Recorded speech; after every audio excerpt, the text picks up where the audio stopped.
예수님께서 아기로 이 땅에 오셨는데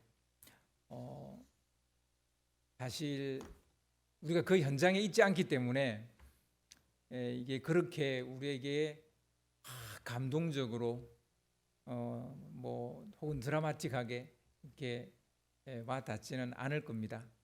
그럼에도 불구하고 우리가 이 사건을 가볍게 그냥 이렇게 지나갈 수 없는 거죠. 그래서 최대한 그 당시에 그 모습을 우리가 소환하는 것이 참 중요하겠다 이런 생각을 해봤습니다. 그래서 오늘 크리스마스 선물이라는 제목으로 그 상황의 일부분을 소환하려고 합니다. 2025년 전에 요셉과 마리아가 걸었던 베들레헴으로 가는 길, 그 길을 따라 가보고 싶습니다. 지금 갈 수 없으니 상상으로나마 베들레헴으로 가는 길을 여러분과 같이 걸어보려 합니다. 베들레헴으로 가는 길, 걸을 준비되셨습니까? 예. 우리가 요즘 걷는 것이 유행이 됐어요. 그래 트레킹 한다 이런 게 유행이 됐는데 베들레헴으로 가는 길 여러분 한번 걸어보고 싶지 않습니까? 나사렛에서 베들레헴으로 가는 길, 이스라엘 북단에 있는 나사렛에서 이스라엘 남단에 있는 베들레헴까지 가야 하는 길이니까 그 길은 그리 가까운 거리가 아닙니다. 그래서 그 길은 참으로 멀고도 고단한 길이었다 이렇게 먼저 말해주고 싶습니다. 물리적 거리가 멀어서 고단했거나 멀게 느껴진 것은 아닙니다.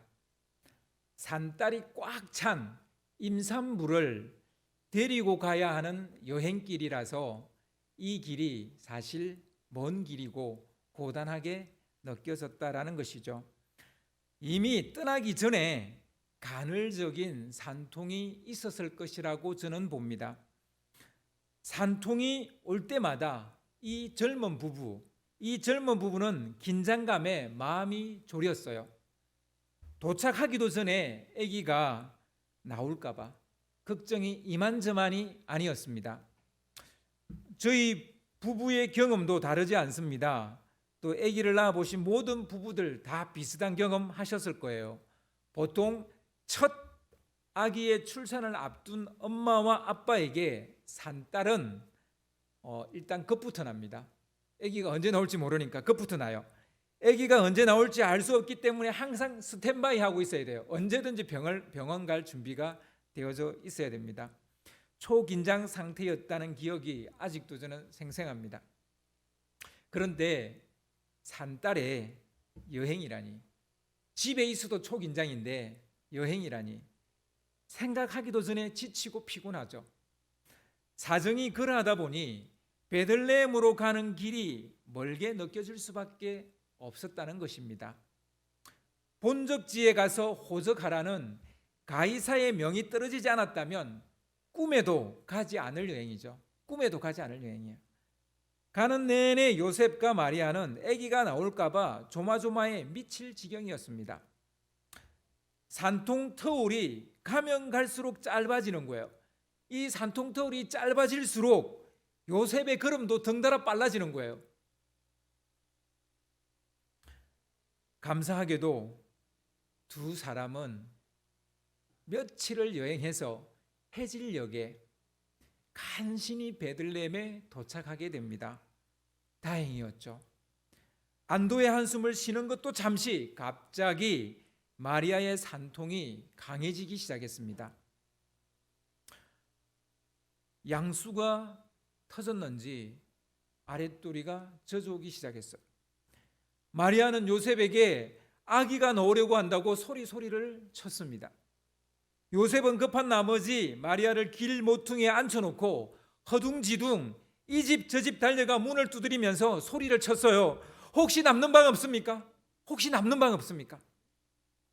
묻고 또 물었어요. 그런데 돌아오는 대답은 다 없어요 였습니다. 온 세상에 어떻게 그들을 받아줄 방 하나가 없어요. 요셉은 마을 어귀에 저 동떨어져 있는 여관까지 달려갔습니다. 필시 이 동네 마지막 집임에 틀림없어 보입니다. 벌써 짙은 어둠이 내려앉아 여관집 주인장의 얼굴이 흐릿하게 보였습니다. 아니, 다급하게 헐레벌떡 뛰어다니느라 땀과 눈물에 범벅이 돼서 사실 주인장의 얼굴이 보이지 않았습니다. 여관 주인장도 요셉의 얼굴을 알아볼 수가 없었어요.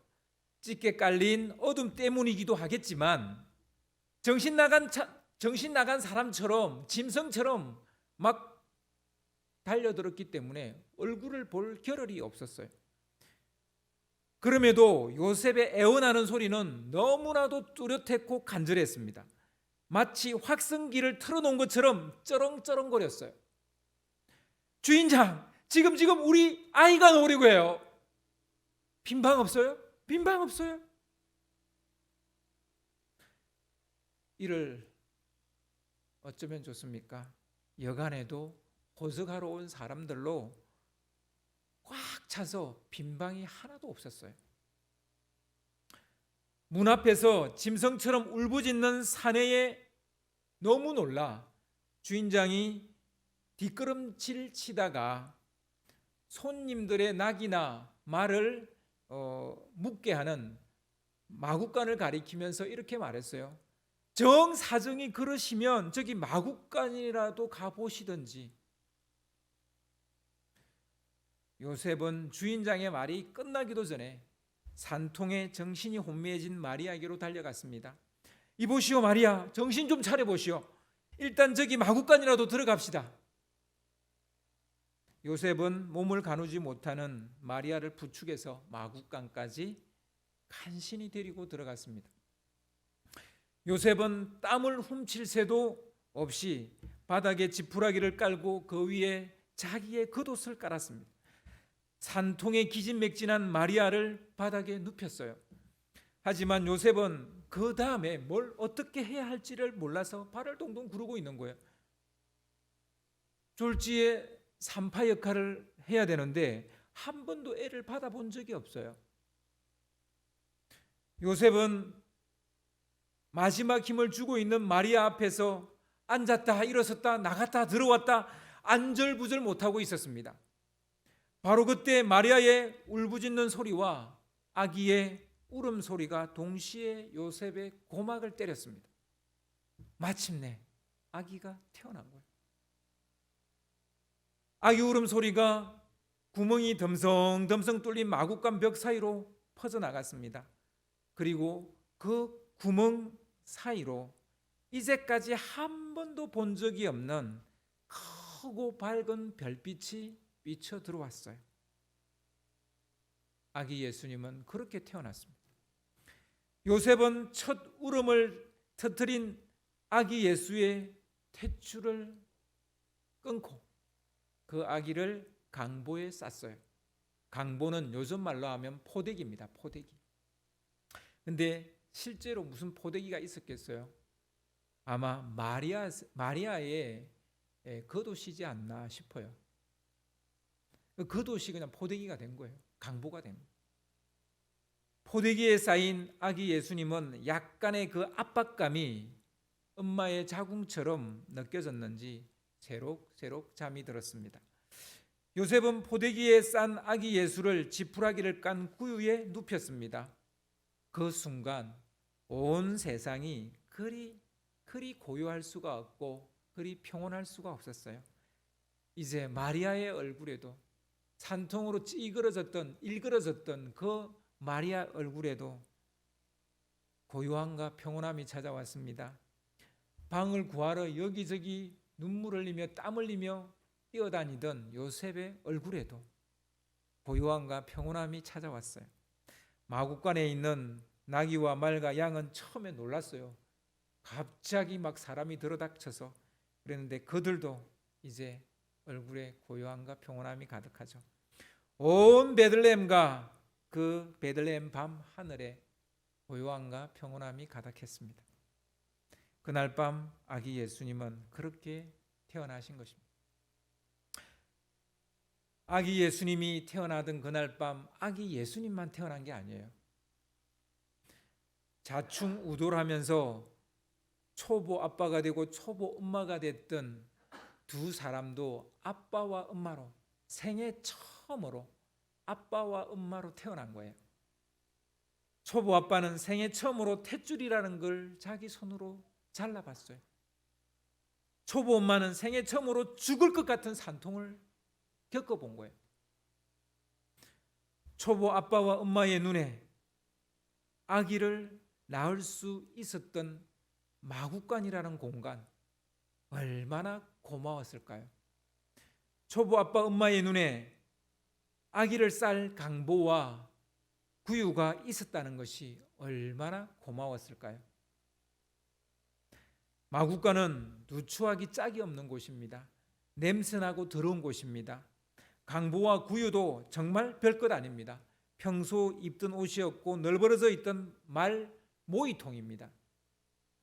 그러나 마구간과 강보와 구유가 있었다는 것만으로 고마운 일이 아닐 수 없습니다. 갓 태어난 아기 예수에게는 더없이 중요한 곳이었고 생존 필수템이었습니다. 강보와 구유는 아기 예수님에게 안정감과 평온함을 준 첫 번째 선물입니다. 여러분 다 아시겠지만 아기가 엄마의 뱃속에서 나올 때 왜 우느냐면 두려워서, 겁이 나서 우는 거예요. 그런데 강보로 아기를 꼭꼭 싸서 구유에 누이니까 아이가 편안해진 거예요. 안정감을 누린 거예요. 그래서 강보와 구유는 아기 예수님에게는 덧없는 안정감이었고 평온함을 준 첫 번째 선물입니다. 아기 예수님이 받은 첫 번째 선물은 사실은 부모죠. 그 다음이 마구간과 강보와 구유겠죠. 그리고 이후에 찾아온 동방박사의 선물이 세 번째 선물일 것입니다. 더 나아가 강보와 구유는요, 아기 예수가 우리의 구주로 태어났다는 것을 알리는 첫 번째 표적이기도 합니다. 누가복음 2장 12절을 제가 읽어드리겠습니다. 너희가 가서 강보에 쌓여 구유에 뉘어 있는 아기를 보리니 이것이 너희에게 표적이니라 하시니. 베들레헴 목자들은 이 세상에 구주가 나셨다는 것을 증명해 주는 정인이 되는, 즉 목격자가 되는 첫 번째 사람입니다. 그들은 강보에 쌓여 구유에 뉘어 있는 아기여야 그가 구주라는 것을 알게 됩니다. 천사가 그렇게 말했거든요. 그래서 강보에 쌓여서 구유에 누워 있는 아기여야만 구주라는 거예요. 그 아기가 구주라는 거예요. 첫 번째 징표가 된 거죠. 강보와 구유는 이 세상 모든 사람들에게 구주가 나셨다라는 상징적 선물이고 상징적 표적입니다. 강보와 구유는 태어난 아기 예수님에게는 안정감과 평온함을 준 첫 번째 크리스마스 선물이고요. 이것은 무슨 대단한 것도 아니고 비싼 것도 아닙니다. 하지만 갓 태어난 아기에게는 가장 필요한 것이죠. 아기에게 가장 필요한 것은 이 세상, 태어난 이 세상이 안전하다는 것, 이 세상이 평온하다는 것, 그걸 알아야 돼요. 그래야 울음을 멈출 수 있어요. 강보와 구유는 생존을 위한 첫 번째 필수템이라는 거예요.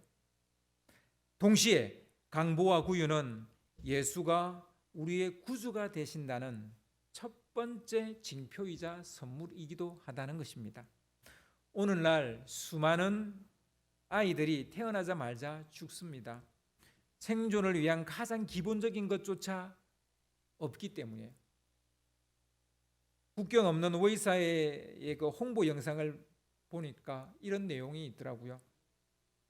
의사들이 아프리카에 가서 이렇게 진료를 하는데 진료를 하다 보면 진통제 한 알이 없어서 항생제 한 알이 없어서 결국 팔이 손이 썩어 들어가서 팔을 잘라내야 되고 다리를 잘라내야 되는 이런 일들이 수두룩하다는 거예요. 심지어는 그 항생제 하나를, 진통제 하나를 얻지 못해서 죽어가는 아이들도 많다는 거예요. 아스피린 하나를 먹지 못해서 죽어가는 아이들이 많다는 거예요. 아기 예수님에게 강보와 구유가 필요했듯이 오늘날 병들고 죽어가는 아이를 위해 아스피린이 필요합니다. 항생제가 필요합니다. 우리 돈으로 1,000원이면 살 수 있는 항생제 혹은 진통제, 아스피린 하나가 없어서 그것을 구하지 못해서 죽어가는 아이들이 있다는 것입니다.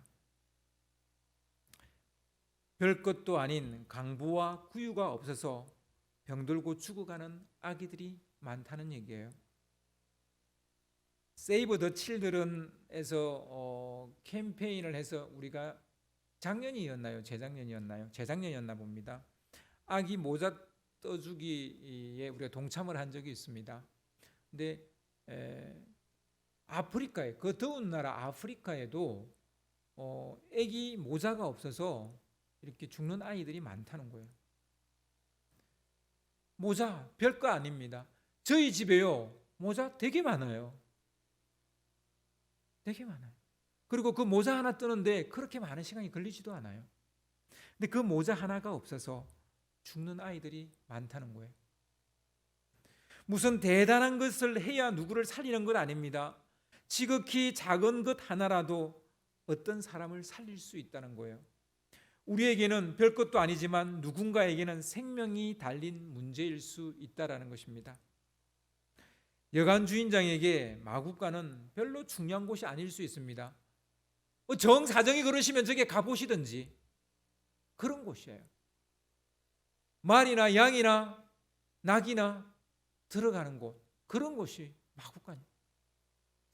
사정이 그러면 가보시든지 그런 곳이 별로 중요한 곳이 아니에요. 하지만 요셉과 마리아에게 이곳은 너무나 중요한 곳이었어요. 아기 예수님에게는 자기가 당신이 태어나신 곳이에요. 강보와 구유도 별것 아닙니다. 하지만 아기 예수님에게는 또 하나의 자궁이었고 그리고 또 하나의 세상이었습니다. 그 구유, 그 말구유, 예수님에게는 또 하나의 세상이었다.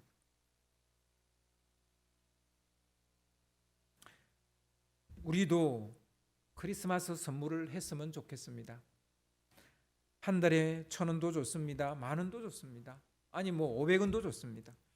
선교와 구제헌금을 하면 좋겠습니다. 나의 500원이 나에게는 별로 소용이 없어요. 그냥 방구석에 이리 뒹굴다 저리 뒹굴다 농 밑에 들어가 있는 게 나의 500원일 수 있어요. 그러나 그 500원이 아프리카 어떤 아이의 팔을 자르지 않을 수도 있는 500원이 될 수 있다는 거예요.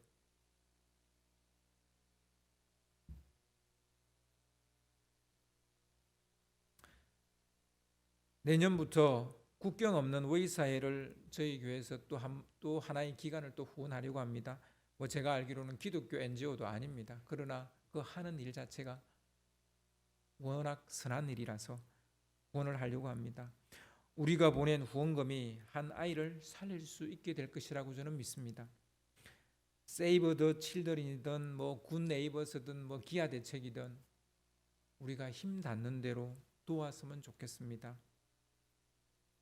우리에게는 커피 한 잔이 누군가에게는 하룻밤을 따뜻하게 데필 수 있는 연탄이 될 수도 있는 것이죠. 여러분, 강보와 구유 같은 별것 아닌 것도 나누면 누군가를 살리는 것이 되고, 더 나아가 그 강보와 구유가 구주가 이 땅에 나셨다라는 것을 알리는 표적이 됩니다.